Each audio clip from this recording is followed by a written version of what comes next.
नमस्कार दोस्तों, आप सभी का स्वागत है एक बार फिर से अपने चैनल भक्ति की शक्ति में।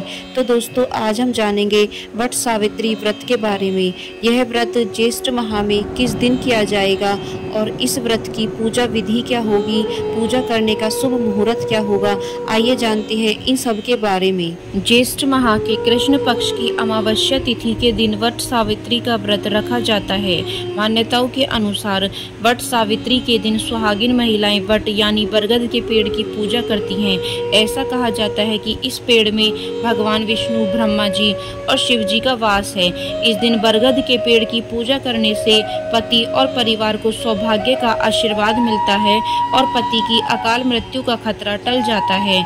वट सावित्री व्रत के दिन पतिव्रता स्त्री वट वृक्ष की परिक्रमा करती हैं और चारों ओर कलावा बांधती हैं। माना जाता है कि ऐसा करने से पति की लंबी उम्र और संतान की प्राप्ति की मनोकामना पूर्ण हो जाती है। ज्येष्ठ माह की अमावस्या तिथि की शुरुआत 5 जून की शाम को 7:54 से हो जाएगी और इसका समापन 6 जून को शाम 6:07 पर होगा।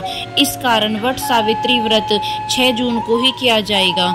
इस दिन पूजा का जो शुभ मुहूर्त होगा वो 6 जून को सुबह 8:56 से लेकर सुबह 10:37 तक का रहेगा। वट सावित्री का व्रत विवाहित महिलाएं पति की लंबी आयु के लिए रखती हैं। पौराणिक मान्यता है कि इस व्रत को करने से पति की आयु लंबी होने के साथ रोग मुक्त जीवन के साथ सुख समृद्धि की प्राप्ति भी होती है।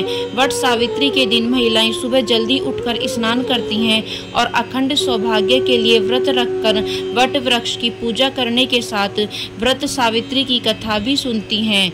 सबसे पहले सुबह उठकर स्नान करके पीले रंग के वस्त्र धारण करें। इसके बाद अपने पति का चेहरा देखें या अगर आपके पति आपसे दूर रहते हैं तो उनकी तस्वीर देखें। फिर श्रृंगार करके पूजन सामग्री को एक थाल में रखकर पूजा की तैयारी करें। वट वृक्ष के नीचे सावित्री और सत्यवान की मूर्ति को स्थापित करें। इसके बाद वट वृक्ष में जल अर्पित करके फूल, भीगे चने, गुड़ और मिठाई चढ़ाएं।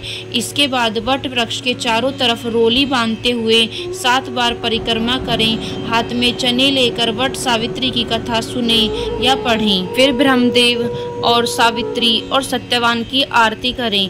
आइए अब जानते हैं वट सावित्री व्रत की कथा के बारे में।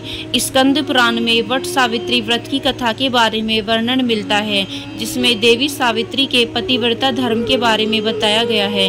देवी सावित्री का विवाह सत्यवान से हुआ था, लेकिन वे अल्पायु थे।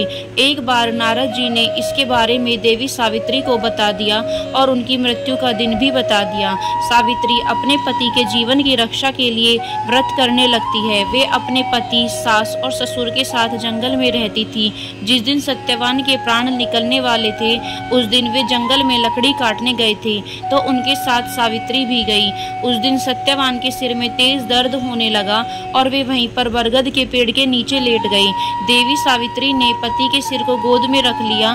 कुछ समय में यमराज वहां आए और सत्यवान के प्राण हरकर ले जाने लगे। उनके पीछे पीछे सावित्री भी चल दी।